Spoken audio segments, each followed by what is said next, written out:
Hi everyone, my name is Kevin Perger, and I'm the creator of Themed Alternative and The Societies. I wanted to come in and preface what this is before you experience it.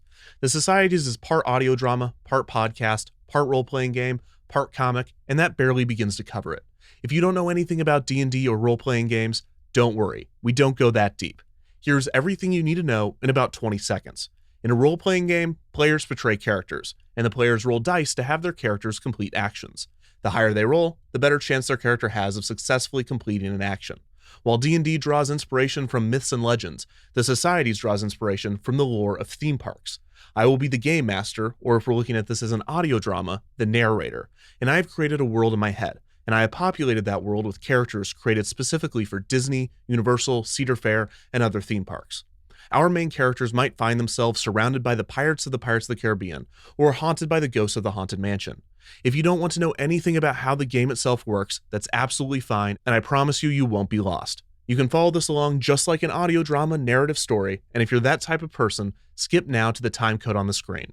Also, before you go, I should mention that this episode was originally recorded in January of 2019, just as an aside. If you're still around and want to know how the game works, then I should also preface this by saying if you love role-playing games or RPG podcasts, this is not that completely. The focus here is on the narrative, not the gameplay. I know the gameplay in a role-playing game is just the means to an end of the story, but in this game, it is just one of the means. We also have artwork with a few simple animations, sound effects, an original score, guest actors. On top of this, we are using a system I have created myself, and I've tried to make it as simple as possible, as our players have little to no experience with RPGs. So with that out of the way, let's get on to a little bit of how this game works, the characters, and their skills and abilities. Also, as I said, this was originally recorded in January of 2019, so get ready for my audio quality to get slightly worse. And so I should list the lineup, right? We have Rob plays, as I mentioned. We have Alicia Stella from Theme Park Stop. Alicia, thank you for agreeing to this. I'm excited, I think. You better be. It's gonna be fun. And then Dan of Disney Dan. That's me. And so the story itself is based off of characters that were created for theme park attractions, and they exist in the world. So we're not going to be, I'm not going to drop these three into a theme park. It's a world that exists with all these characters from theme park rides and attractions, and it's not just Disney; it's Universal, and it's all Cedar Point, Kings Island. I pulled from all of the manufactured lore from all of these parks, combined it, remixed it, and made the story out of it. So I hope everyone listening really likes it. And I hope you three enjoy your time. Only if the old dancing man from the Six Flags commercials makes guest appearance. Every time you long rest, you will see that on a 6-hour loop. So if you ever decide, if you ever sleep in game, yes, yeah. So rest assured that you will not be resting assured. Real quick before we get started, we're going to kind of go through this character sheet so everyone listening at home can understand it. We are going to be releasing some of these materials bit by bit, so if you are really interested in the way this works. But each character has a character name, they have a class, they have a soul type, a personality, and an alignment. And so the class can range, I think today, I created all these ranges, but Dan, what is your class? My class is Doctor. So Dan's a doctor. Rob? I'm an adventurer. Alicia? I am a pilot. And so with these affected their main traits or their ability to do things within the game. So I have in D&D there are 6 of these. I condensed them, which are strength, agility, will, cognition, and charm. And then the skills of athletics, intimidation, sleight of hand, stealth, perception, survival, animal handling, medicine, deception, and persuasion. So essentially, whenever we're playing the game and they need to do something in which one of these abilities or skills are necessary, they either have an advantage or a disadvantage when they roll.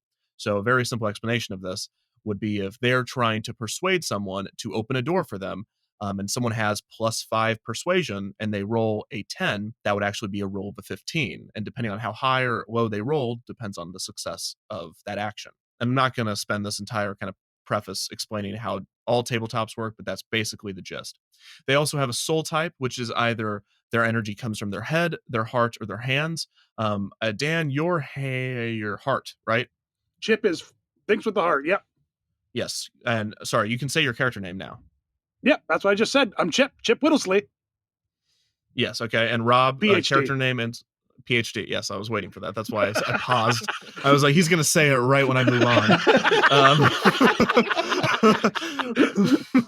That wasn't intentional. I literally was like, oh, I should say that. Oh, I forgot to say it. Oh, okay, I'm going to say it. Rob.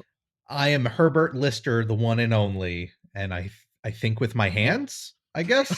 You think with your hands. My energy comes from my hands, is what I Right. should So say. you like to do tinkering and manual labor stuff, and you're very skilled with your hands. Alicia, what is your character name and soul type? I'm Clara Barnsworth.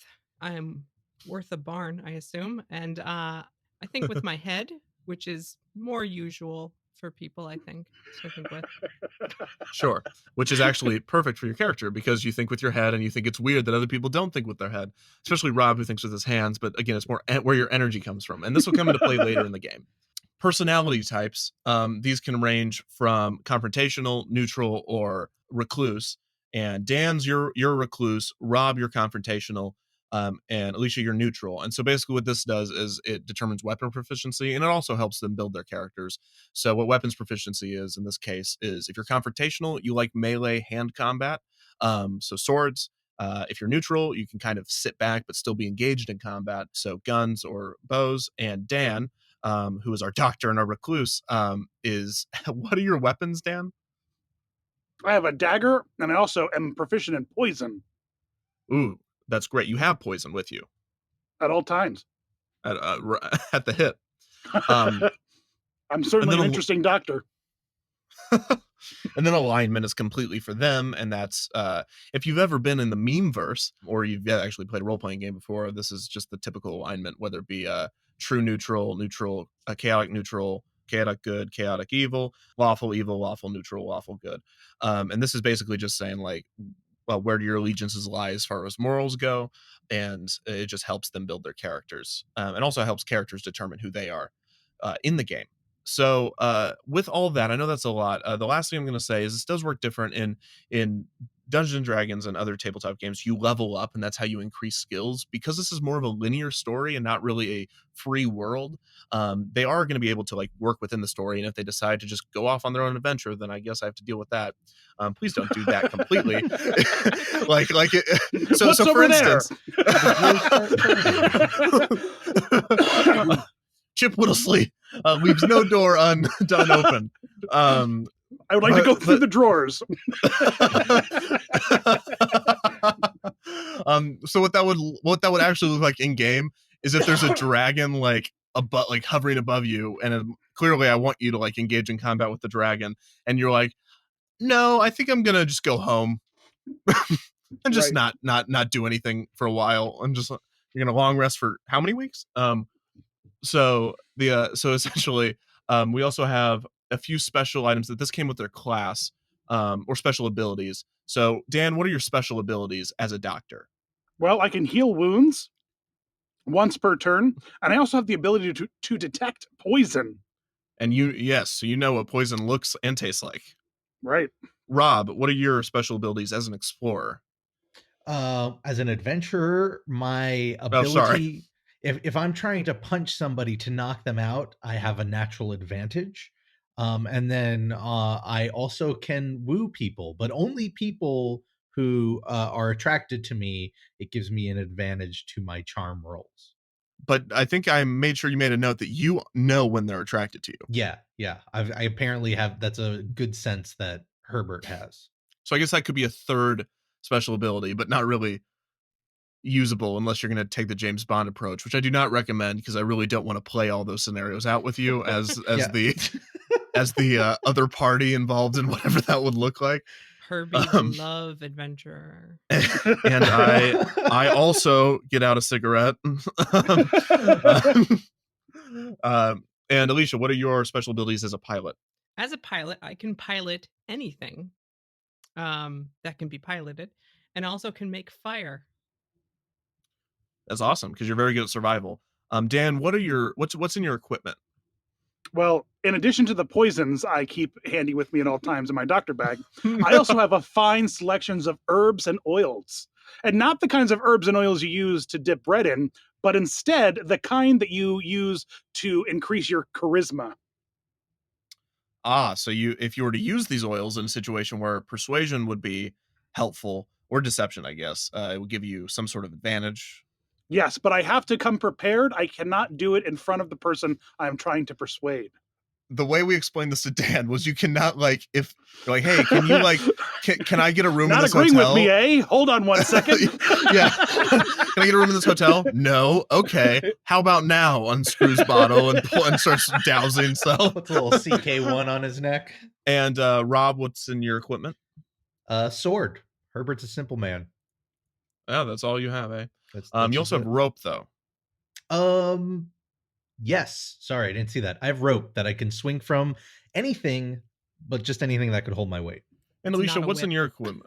It's not a whip. It's just rope. I have a wrench. And great. So you can fix things.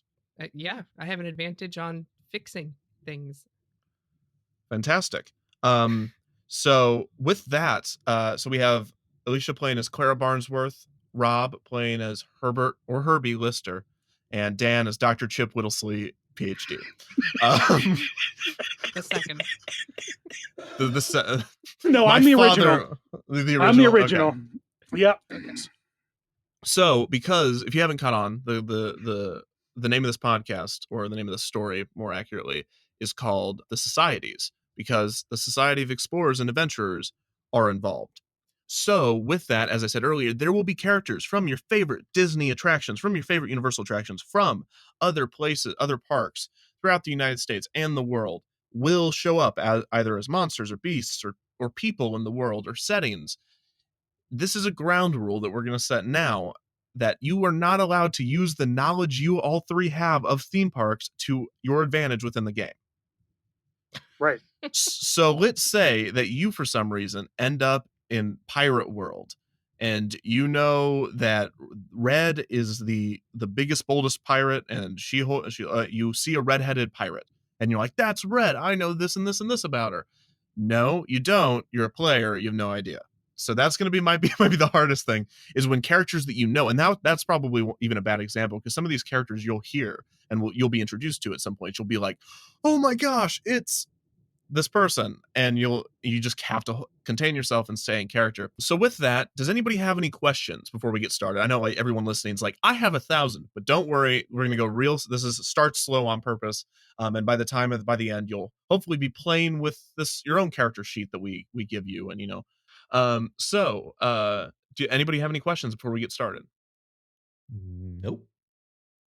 All right, well then let's get into it. On a warm night in Central Florida in the year 2019, Clara Barnsworth polishes her rusty crop duster. The machine is bigger than the average plane, custom made for 2 additional passengers. Clara takes advantage of the extra room by offering night tours for any willing people. Tonight she has 2 passengers, a large mechanic, Herbert Lister, and a smaller doctor, Chip Whittlesley. The 2 approach the plane, ready to take the thrilling ride in the sky. Alicia, Rob, Dan, you may now take over your characters. Excuse me, ma'am. We're here for the flight tonight, the evening flight. It's wonderful to see you. So great that you can make it. I'll take your money, please. Thank you. Happy to pay for this evening flight. Yes. What was the agreed upon price again? $2. Yes, I believe it was 2 each. I only do this on the side, So any extra cash you can get, if you have a great time, I do take tips at the end. Here's my that's an interesting position to have as a pilot. I didn't know you'd be doing a lot of entertaining up in the sky with us. It's a full tour. Here is my $2. Full tour. Perfect. I'll do that. You 3, I assume, get on the plane. So the plane takes off. Clara, you are doing a fantastic job flying this plane, by the way. I'm assuming you just want me to fly this plane for you, unless you want to go through button by button. No, autopilot, sure. It's been a long day. This plane, I should mention, does not have autopilot. You are piloting this. Did you put a club over the wheel? Yeah, that way I can point with my hands out both windows at the same time. Oh yeah, to show everyone the beautiful. Yeah, of course, of Central Florida. So as Clara reaches her cruising altitude for the night, the plane glides above the Florida plains. Only small houses and farmland populate the vast state. In another life, directly below them would stand the Walt Disney World Resort, and just a little ways on, Universal Studios Orlando. However, these are not present beneath them, and Clara, Chip, and Herbert are not even aware of the possibility of such places, as in the past century, progress has stalled. Technological and societal development stagnated, and the world was stuck in time. All the modern conveniences Clara, Chip, Herbert, and the rest of the world enjoy were invented before the year 1920, and nothing notable has been invented since. The rickety, rusty plane that is Clara's pride and joy is the most advanced still to this day. The world is still. Yes, Clara. What sort of wildlife is in this area? What should we be looking for as we're flying around up here? Well, if it's good that the sun is still out just a little bit, because there isn't much light from people's candles and the little bits of electricity we have in this world. Nice. But you might have seen an alligator here or there. Maybe the owl's starting to come out tonight. But mostly, we're just looking for the tranquil treetops and cottages and fireplaces that are lit, and what little bit of light we can find. You live down here in one of these towns? Yes, I live on the farm that I tend to most often when crop dusting. How do you like it here? It's a little quiet, you know. I feel as though there could be more to this world. Yeah, I was thinking of moving. I was thinking of moving down here. I'm just trying to get a lay of the land a little bit, and it's seeing all these little towns. I'm hoping there's one that's, I don't know, is there something up and coming? But from up here, it doesn't seem like much.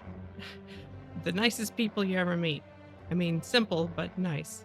The sky has become a little more cloudy as you continue your tour of the sky. Oh, it's looking a little dark. Well, great. There goes a last bit of light we had in order to look for some alligators. Now it's all dark. Clara, does your plane at least have some headlights so you know how to land? It does not. It does not. I'm a pretty good pilot, so maybe I can feel my way down, but it's definitely getting pretty foggy here. Well, do you reckon we should turn back now that we can't see anything? It's getting really dark. The clouds increase as he says this. We're getting a refund for this, right? Like a partial refund. We can't see anything but through you can these hold clouds. your tip. I did not. We barely saw anything. I barely saw any of the. I wanted to see some of the foliage. I wanted to see some of the unique flowers and trees. This is ridiculous. Can you at least turn back? Can we head back? I'm turning back, but this is gonna be a guest services adventure. It's gonna be an 8-part trying to get their money back from guest services. A theme park adventure. I would truly respect you if that was the actual story. It's very realistic. I think we should head back because I can't see anything. The trip's been completely worthless now. Thank you.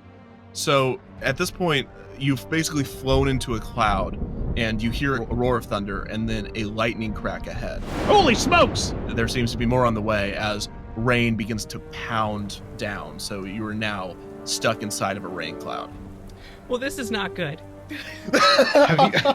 Have you flown through this before? Are we okay? Should I be worried? I should also mention, Clara, that you are having a very difficult time flying this airplane right now. Yes, it's unpredictable Florida weather, but I am trying this old baby. Clara, roll for will. This is going to determine how well you can steady this plane. Okay.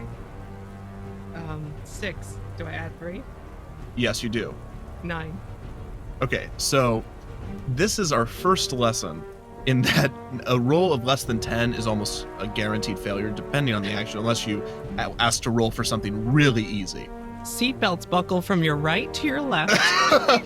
that doesn't mean this is going to be a failure, but the plane does begin to shake quite a lot, and you begin to lose control as the wind kind of takes you higher. Oh my goodness, I'm getting incredibly nauseous. Clara, do you have anything that I might potentially... I can't handle this. This is ridiculous. You're the doctor. I'm not the pilot here, but shouldn't we be going down rather than up? This is incredibly... Herb, do you have like a hanky I could vomit into or something? I just need something. I'm getting incredibly nauseous here. This is way too violent of a plane ride. I've got a handkerchief, but it's cost you $2. A lightning strike hits the plane, and you begin to spin downwards. And so you need to roll again for will. 20 plus 3, 23. You got a nat 20? The natural 20. Yep. Okay, natural 20s are great. And so the plane goes down, and you're about probably 200 feet off the ground, and you are nosediving. And at the last second, you grab onto that wheel or other things you use to fly planes. I'm not really that sure, but you grab onto whatever you're using and pull up, and that plane pulls up, and you are able to glide onto the ground, and the plane is destroyed, but everyone is safe as it skids to a halt in the mud. It is still raining incredibly heavily. There's lightning striking everywhere, and you have no idea where you are.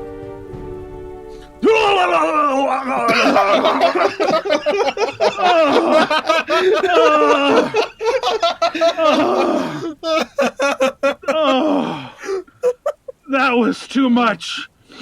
Well, I was just wondering if I should stay in here or get out, but now I think I probably want to get out. Yeah, we so definitely start making my way towards. I'm sorry, folks. I'm sorry. Oh man. So I'd be upset that you just did that, but the plane's already ruined. So I mean, as you try to get out, you notice that the doors are not really opening because you're stuck in mud. So everyone needs to roll a strength check to open their door. Oh no, it's a natural 1 plus 3. Oh 4. wow. Okay. 5. it was a 9. Strength is -1 for me, so that's 8, right? Yeah. Right. So none of you open your doors. Rob, you break the handle off your door, and the mud rises with the water, and so it's now about 3 inches below the windows. Do we have anything to smash these windows with? We got to get out of here. Does anyone have anything to? I don't have anything to smash these windows out. Whether you have a wrench. I do have a wrench. It's only for fixing, though. We'll fix the predicament we're in and smash those windows.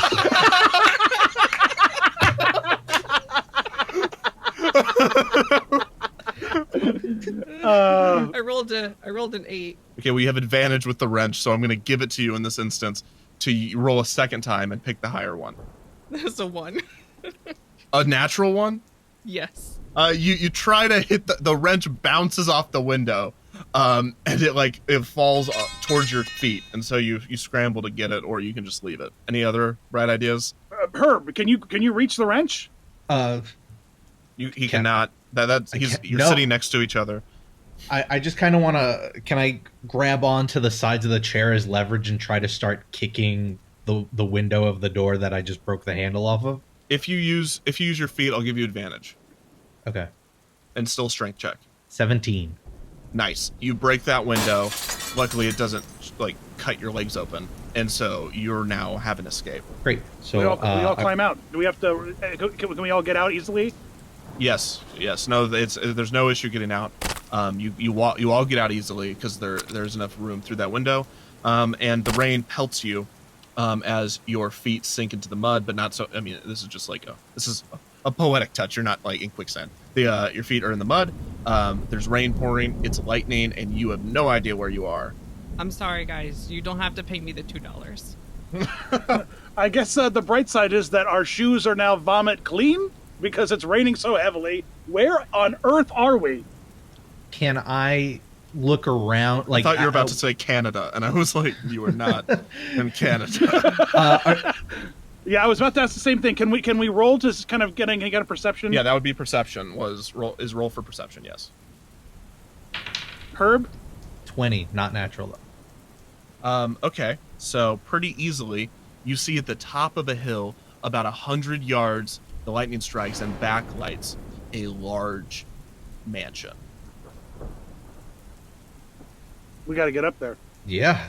Claire, do you recognize? You know this area. Do you recognize that building? No, I've never seen it before. After we got in that cloud, I got turned around.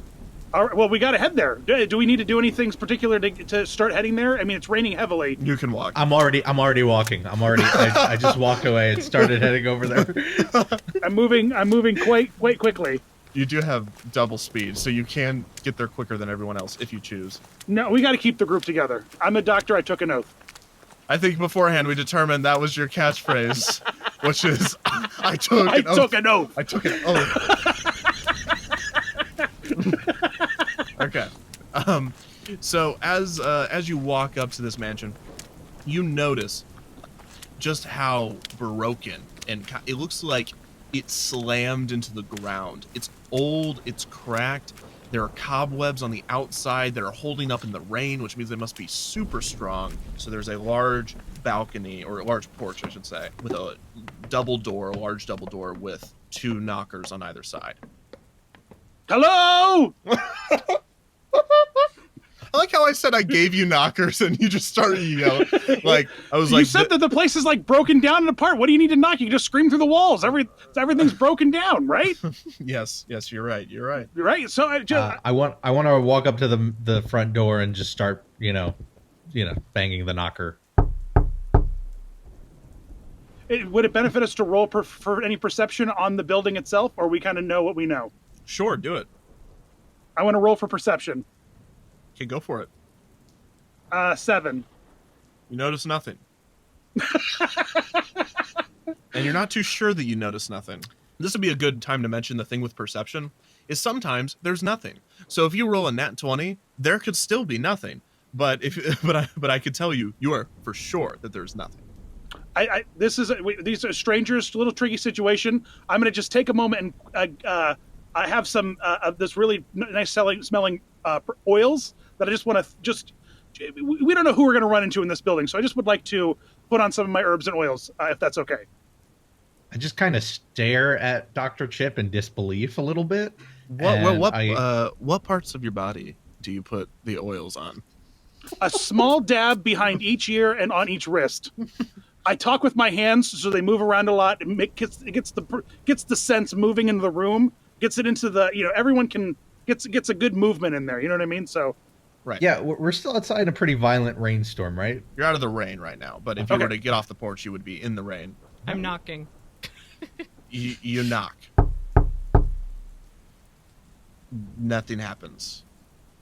Let's just open it. Let's test. I want to turn the knob on the front doors, test it, see if it's unlocked or not. It's unlocked. Right. You turn the knob and it's unlocked. All right. Well, I open the door. You do? Look to the 2 of them and just sort of shrug and walk inside. Inside, it's dark. There's nothing inside. Also, we should mention that again that this is a time period where this type of house, not to have electricity, would not be out of the ordinary. But there are no torches lit. Clara, you live out on a farm. You can make fires pretty easily, right? Is there anything that we can? Is there like a fireplace? Is there a fireplace, or is there something that's like the lanterns or anything we can light to get some light? I mean, you can roll a perception check to like try to use the outside light, but I mean, you're in the dark. You don't have flashlights. You don't have. Does anyone have an extra piece of cloth or a stick I could make a torch out of? I can make some fire. Can I just roll perception as I look into the dark? Yes. 8. You notice nothing. You're all welcome to roll perception, though, even though he didn't notice something. You can also try. He can't try again because that would defeat the purpose of the first roll. But 10. Okay. 10. Okay, so you two notice on either side. So imagine you walked through that one of the 2 double doors on either side. As the lightning strikes, you notice torches sitting on the wall. So you could like grab them as you go outside or grab them as you come inside. So they're there. So there are torches. Okay, so I feel around a little bit in the dark there to pull off one of the torches on the side, and I hand it out to Clara. I want to light it on fire. That's a great use of that torch. You can. I believe this is not something you need to roll for. You have the ability to do this. Okay. It takes 2 turns in combat, but normally I can just light it on fire. Yeah, so we're not in combat right now. So combat when we're going Gotcha. turn by turn. But because there's no threat. So now we have light? Hello? I don't think there's anyone here. Okay, I should mention that this is not a giant, look, it's the entire mansion. It's a long hallway. Behind you, the door closes. That was spooky. I assumed it was either Clara or Chip, so I just say thank you and start walking down the hallway. Wow, that was a very adventure thing for you to do. Anticlimactic? I hope that's the entire adventure. Me just throwing weird stuff and you being just assuming it was another character. Like you hear a gunshot. Did someone just start a race? You always miscalculating the threat and like passing it off as some normal thing. How far can we see with Clara's lit torch? About 5 feet in front of you. I want to grab the second torch off the wall and light it off of Clara's torch, so we have both lit. I'm gonna hang back. I don't like to be too close to the action. I'm gonna be back a little bit. That's perfect because Dr. Chip does not like confrontation, so he would be in the back, and then either Herbert or Clara would be in the front. So that makes sense. Great job. You're walking, and as you're walking, you're seeing there are portraits just on either side, but they're kind of cobwebs. Some of them are ripped, so like they looked like they were soaking wet at one time, and you can't make out the faces. But there are really dismantled portraits lining either side of this hallway. Now that Dr. Chip is behind me a little bit, I noticed how strong those oils were. Like, it's calmed down a bit. They smell good, don't they, Clara? It's real. It's a real rich, strong mixture. Yeah, I didn't notice it was there till it was gone. I'm just walking. I'm kind of like disregarding the art, kind of just trying to get a sense of if anybody's there. After you get to the end of the hallway, the hallway opens into what would be considered the main room. And so you can only see kind of what's ahead of you, but just the bit of light that's bouncing just enough, you can kind of make out a living room. And inside there are weapons hanging on the wall and knight's armor, more cobwebs and more destruction. And just it's just a wreck. And there's a large piano actually on one of the ends of the walls. When we looking around the room, is there any other way to get a light source? Is there another torch we get off the walls or a fireplace? Is there anything else that we could get Clara for light, or can we light up this room at all? There is a fireplace next to the piano. There's a large staircase leading to the second floor. There are also 2 large rooms. So there's the living room as you walk out, and then either way to the left and to the right of it, you can see the walls that construct the main room. If you look up, you can see the light bouncing onto the second floor, and you're in an atrium essentially. And then there are 2 rooms behind you that were, squished together, making that hallway you were just in. So 4 rooms on the first floor that you can make out. And then, the more upstairs. And so there's that staircase directly ahead of you, the piano to the left of it. And then to the right of that staircase is a large fireplace, a beautiful fireplace. I'm going to light the fireplace. Then we can keep moving. As you walk towards that, a light ignites on the staircase as a match is lit. Another torch is lit, but it's not by any of you 3. And you hear footsteps coming down the stairs. Who goes there? Hey, mister. Yeah, we had kind of an accident outside. I don't know if you've seen the weather take a turn. We're lucky to be alive. Yeah, sorry for just inviting ourselves in, but we're running into some issues. We're hoping we could just kind of wait until it all blows over. Excuse my friends. Hello, sir. It's very nice to meet you. Yes. Sorry to intrude. Could we? My name is Chip. This is Clara and Bert. We're here. Roll Persuasion on this man that said one word for you as you're just begging and explaining all this to him. You have advantage, Dr. Chip, because you have put on your many oils. I know. That's why I'm trying to smooth talk this dude. I roll an 18, and then I don't know what my advantage is, but I just have an advantage. You roll again, and then you pick the highest. That would be the advantage. Oh, okay, gotcha. I just literally rolled another 18, so 18 it is. So 18. He says, "A plane crash." That's all he says. Yes. That's what happened to us. Bert, try talking to him. This is a little strange. You find me a little strange. We didn't mean to offend. We're hoping we could crash here. Ooh, bad use of word. Oh, sorry, Clara. Hoping we could crash here for the night and just sort of we just want to hold over until the storms pass. If that's not too much trouble, I mean. I don't know if that's a good idea. And so now he's walking towards you, and the torch is near his face now, and you can make out a very, very, very old man, older than you've ever seen, because the life expectancy is actually quite low in the world you are in because of the lack of progress and increase in medicine. So this is an older man than you've ever seen. And he has a large white beard and white slicked back hair. And he's wearing just a tattered suit. I kind of take a little bit of offense at just the unhospitable nature. And I'm just like, look, we're not asking for much here. Like, where's the nearest town at least? If you're not going to help us out, like, where can we go? I don't know where the nearest town is. I have never been to the nearest town. I live here, alone. You're actually the first visitors I've had, so excuse me if my hospitality is not to your liking. You've never been to another town? I just kind of turn to Chip and Clara and do one of those silent wows. Look, sir, you seem like a reasonable man. We had a terrible accident.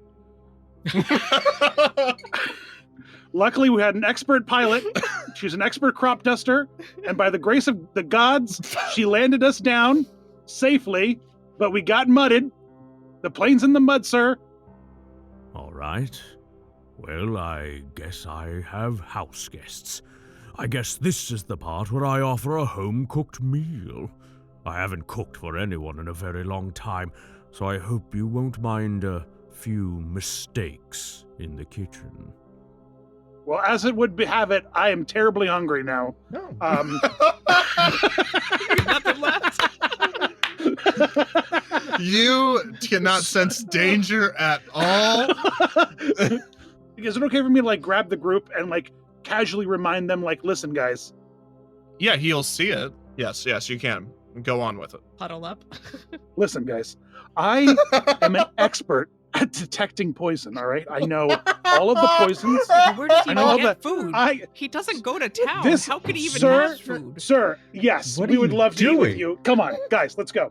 We would love it. Do you just want us to hang in the dining room? Do you want some company in the kitchen? You seem a little lonely. What would you like us to do, sir? You put us where you want us. I'd like you to calm down.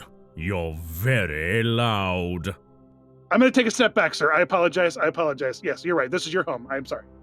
Our apologies. You must understand. He threw up in the plane. He's a little confused. Well, in that case, you need some electrolytes. Let me introduce you to a new drink. Okay, I'm sorry. He doesn't say that. It's where is this going? It's time for our sponsor. I was contemplating an entire Gatorade sub conversation where he would explain how he used gators to make Gatorade. Because you're in Florida. Anyway, sorry about that. That was my fault.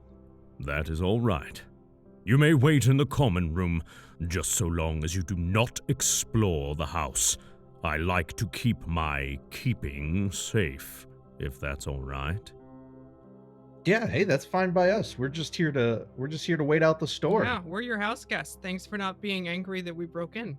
No problem at all. I love having friends for dinner. I'm going to go to the kitchen. You three, make yourself at home. He blows out his torch. You hear him walk to the kitchen, and he opens the door, and he shuts the door. When Claire lit the fireplace, is the room now well lit? She never did, because when she walked over to I never got to it. She Oh. didn't. Yeah. He keeps saying he likes having friends over for dinner. I'm pretty sure he's gonna eat us. Yeah, no, I picked Okay. up on that one. I All picked right, up on that Just one. checking. Listen, here's what we do. I have a little satchel here. It's full of many different kinds of poisons, all right? Dr. Chip, you're already seasoned. I'm well equipped. Listen, I took an oath, but I'm also a person I need to protect. If this guy tries to eat us, I will quickly douse myself with poison. He's not going to eat us, all right? We have a plan B. He's not gonna eat you. There's plenty of poison in here, Clara. We can all bathe ourselves in poison. If he tries to bite you, in fact, here, everyone just take a small vial. I'm just handing one out. Keep it handy. If he tries to bite you, marinate yourself. All right. All right. It's foolproof. Doc, I'm pretty sure he's cooking in the dark over there, and he hasn't left the house, so I don't even know what he's cooking with. Also, you hear pans and pots just clanging, and then you see flashes of light every now and then. Guy's an old coot. There's no livestock outside. Let's get a fire going. I don't know where he would Yeah, get food. you He doesn't know have what? a farm. I feel like we're gonna have to go find some food in here because I don't know if he's cooking in there. Let's get a fire going. Oh, but we're not supposed to explore. He wants to He's an keep old his man. keep What's he safe. gonna do? Yeah, I think, Claire, will you light this? You know what? I have a torch. I'm lighting the fireplace. We've got 2 torches. I would like to light the fireplace. Do I need to do anything with that? No, you had fire. You also notice a slight pitter-patter upstairs going like across the ceiling of the second floor. So you can presumably you can presume that something is up there. That was way more than 2 feet, guys. That was way more than 2 feet that was moving up there. Oh, now you're a doctor. How about we go check this thing out upstairs? Maybe if there's somebody up there. Maybe if there's somebody up there, maybe they're a little bit more lucid than this guy is. We get a better hold of the situation here. I don't want to sit down here and wait for an hour for this guy to, cook nothing. Maybe he's holding someone against their will. Question: Is it? Do we all have to stay together, or can I stay in the main room and? And yeah, so what we would do is I would just cut back and forth between both of your stories depending on the pacing. And so yes, you can split. It would work. Okay, so I'll stay here. You guys investigate the giant spider upstairs. I don't think that's a wise idea for me. I don't think giant spiders exist. So I'm thinking there's just maybe the guy's wife's up there. Clara, go up there with Herb. I'll stay here. If he comes back, I'll distract him for as long as I possibly can. You guys have to go see if there's someone else up there. All right. I'm taking my gun out. Okay. Yes, you still have your weapons, which is that puts out a really bad vibe. All right. No, I'm hiding it down behind me. It's all good. Okay, it's concealed and carry. I gotcha. I'm gonna go and sit on the piano and kind of start fiddling with the keys just to kind of like lighten the mood while they go off on their. Okay, so you two go upstairs, I'm assuming? Yeah. Okay, so you go upstairs and you can kind of look down because of the atrium style. Like it's like a balcony surrounding the living room. 3 and 3 on each side. Each one has a door, like bedrooms do. All right. Herbie, you want to try one of these doors? I'll cover you. Yeah. So okay, I'm just gonna go up to the first door and test it, see if it's locked. Okay, so you go up to the first door and reach out your hand to open it. Cut to Chip Whittlesley, who is sitting by the piano, just playing with keys. I'm just fiddling with the piano, tapping a few keys. Roll for will. 7. So as you're fiddling with those keys, you hear a low drone. And it kind of is like tugging at your ears. As you watch on the house, on the left was the kitchen, on the right's the dining room. There's 2 more rooms. One, as you're sitting on the piano, one to your left, one to your right. It's coming from the room on your right. I'm just gonna stay put. I'm not keen on confrontation. So that's what you want to do. But I had you roll for will because you need to overcome this urge and you can't. So even if you don't want to, you are now walking towards the sound.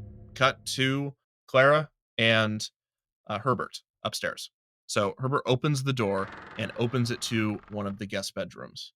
And it's a dark, moonlit room with just a old bed with cobwebs on it. And that's all you can see from the doorway. I bet you he sleeps in this one. I bet you he doesn't sleep. All right, let's just move on to the next one. Okay, so the next one, you go up to the next room. For these doors, I was like slowly, because I want to test to see if they're even locked first. So I'm just sort of like slowly testing the knob and just slowly opening them. I don't want to like intrude on anybody if they're in there. So, not like blasting through the door. So you reach out your hand and you slowly open this door. Cut to Dr. Chip. How large are these rooms? Like how far away am I from where the piano was and stuff now? About 30 feet. You are at the door. And so the sound is getting louder and it's still tugging on your ears. Roll will again. 13. Even with all your might, your hand reaches out and opens the door. And that door's been closed for quite a while. It's not locked, but it has been closed, so it's kind of crusted. And so you open the door and some paint chips fall. And in this room is just piles and piles of random objects, chests and drawers and statues and just figurines and tokens and just random just objects. It looks like a hoarder room. It looks like a storage room. And you hear from this one just box right in the middle, that sound, clear as day. Cut to Herbert and Clara upstairs. You try to open that door, but it's locked. Wait, Herb, did the piano stop playing? I thought he was downstairs playing the piano, and now I don't hear it anymore. He's probably just, fiddling around down there. Cut to Dr. Chip, who is, without even his own knowledge, walking towards this box. And then all of a sudden, that sound stops. I want to lean in and lightly tap the box with my toe. You know what I mean? Just give it a gentle what's going on kick. You know what I mean? So you reach out your foot, which is soggy from the mud, and you tap this box. The box is quite large, and you really can't see how deep it is, and you start to hear knocking on it. Right. Is there any clear handles or markings or anything to pull this box? It's a rectangular prism. It's not like a treasure chest. There's a latch, but that's about it. So you'd only have to undo the latch to open it. And you hear knocking. Roll for will. 11. Okay, you open the box. Great. Cut, though, to Clara and Herbert. We're going to try that third door? Yeah, so you're going to try the third door. So you open that third door, and it does open. And similar story as before, same kind of room setup. Although it's mirrored, so that's nice. So it's the bed's on the other side of the room this time. Well, I guess whatever it was in the middle room. As you're kind of sitting there pondering all of this, you hear a second pitter-patter from that second room. So I just want to walk up to the door of the second room and just kind of give it a light knock. Hello? Anyone in there? And it matches your knock. Ooh, that's even creepier.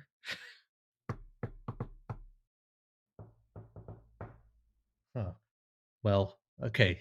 There's somebody in there. Knock twice if everything's all right in there. All right, something's not good in there. Do you want to try kick the door down? That seems a little extreme in this situation. Can we look for a key? You can look around for a key. You can roll investigation, which would fall under cognition. 18. When you put your hand over the top of the door frame, you do feel a key, like a spare key up there. Okay, I'm going to hand it to Herb. Cut to our good friend, Dr. Chip Whittlesley. What on earth am I looking at? What am I looking at? So you unlatch this box, and you open it up, and it's not that deep, and there's nothing in the box. And then all of a sudden, fireworks shoot out of the box. And you fly back. Oh! As these fireworks continue to shoot out of the box, and music starts to play. And cut to upstairs, you hear this. So we are now in more of a combat type situation, but we're not going to go turn by turn just yet. So you hear this music playing from downstairs. And so just as you were about to open that door, you are distracted by this noise, or you at least hear it. Let's get downstairs real quick. What did Chip do now?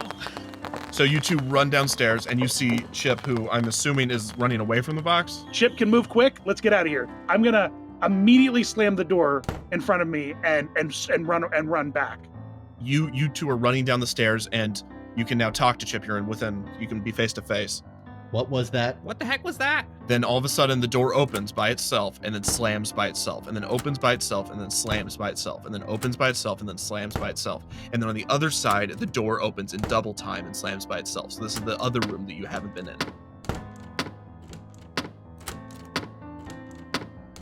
You see one of the soldiers that looked like a knight in just a knight's armor clanks side to side just ever so slightly to make a rattle noise. And so the house is coming to life as those fireworks fly out of the room. I want to unsheath my sword. I knew it. I knew magic was real. I knew this is crazy. This is crazy. This is the craziest thing I've ever seen in my entire life. And now the couches began to tilt. The weapons on the walls begin to slowly crust themselves off. We should get out of here. We should probably get into that. I'm running. I have double speed. I'm going to the front door right now. Okay, you get to the front door immediately, and guess what? It's locked as the portraits begin to laugh as you try to get out. Oh, where's that old man? That's incredibly creepy. I'm really weirded out. What on earth is going on? 2 soldiers come walking from other side of the hallway and turn to face you. They're both holding long swords. Can I just shoot at one of the soldiers? Sure, go for it. 14. Your bullet ricochets off of one of the soldiers, flies into the ceiling, and you hear pitter-patter from upstairs even more. And you hear the pitter-patter, but it's in a different location, as if it's walked out of the door that you left unlocked upstairs. Oh, God. And now it's going towards the stairs. And so the music continues as the soldiers march toward you. I want to make movement towards whatever closest soldier is at me with my sword out, and I just hold it in a threatening manner. Like, if you're trying to play a joke on us, this isn't funny. I'm gonna use this. Herb, it's too late for that. Clara just shot one of them. We're not joking. They're within 5 feet of you now, and they're going to raise their swords, and they're going to fight. One knight will go first, then Herb, then Clara, then Chip, then the other knight. So one knight takes a swing at whoever closest, which I'm assuming is going to be Herb. He takes a swing at you, swings and misses. I am in turn going to take a swing at it. 10. You hit, so your sword makes a dent in their armor. That one stumbles back, and then both of their mouths open up and they laugh as the music continues and intensifies, and more things are moving and weapons on the walls. Then all of a sudden, a bow and arrow on the wall, whether you saw it or not, shoots and almost sticks right in the middle of Dr. Chip's forehead, but it's right above him. Oh my God. I don't even know what to shoot at. Everything is alive. I got a natural 20. I'm blindly shooting at the dented armor. So it ricochets, and because it's a nat 20, it ricochets and hits the other one too. And then it flies across the room, breaks the window, and nothing happens. They again laugh at you and walk towards you as the music intensifies. You are in the hallway. You can't go anywhere. There's no doors except for the one that's locked behind you. Good Lord. This other one tries to take a swing at Herb and also misses. And then, just as all this looks like this is over, you hear the pitter-patter go down the stairs, and it jumps up on one of the moving couches. And it's just kind of a blob back there as the fire. You see the silhouette of it. And one of the couches begins to spin, and then the other couch comes to meet it. And then the couches fold in on each other, so they double in size, or double in height, I should say. So one couch on top of the other. This thing is holding the staff. It is not shaped like a human being. It is shaped like a monkey.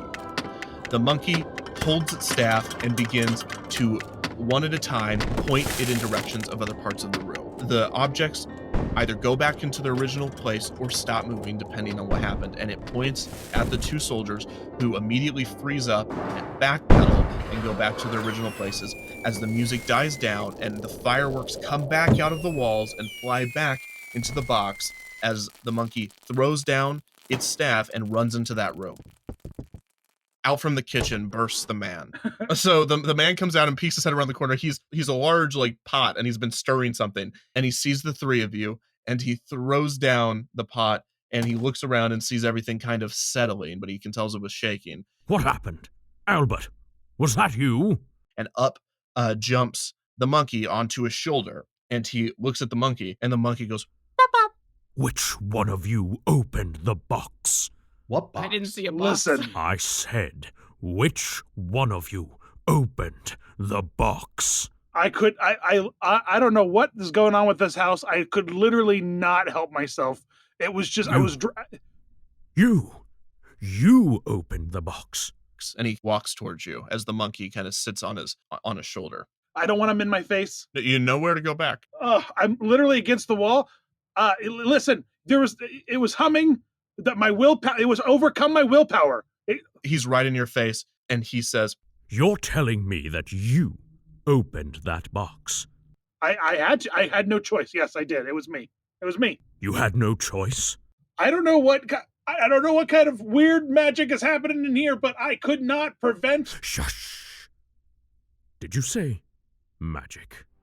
We're not really allowed to talk about it much where we come from, but yeah, magic. That box responded to you. That box responded to you. Do you not understand? I don't understand. No. Follow me. And so he walks into the main room. Come on. I follow, but I still have my sword out because I'm not trusting the situation still. Wait right here. And he runs into that room and he starts shuffling through things, and things are being like thrown out. Guys, remember, poison's in your pocket. Keep it handy. This guy might try to eat us. We still haven't established anything. And he walks out of the room. He's holding like a bunch of like papers in his hand. He's looking through them as he talks to you. And like every once in a while, he hands one to his monkey, and the monkey kind of looks at it and then throws it over his shoulder. And so the man sits down. Who are you? Like what is going on here? Oh, silly me. I still have this on. And then he snaps his fingers, and from the top of his head down, he is the same facial structure, still the same body structure, but the clothes he's wearing and the way his facial hair is structured completely changes. But it changes from an old man with very terrible grooming to a very well-groomed man with a small hat and a nice suit instead of a tattered one. Allow me to introduce myself. My name is Lord Henry Mystic, and I welcome you to Mystic Manor.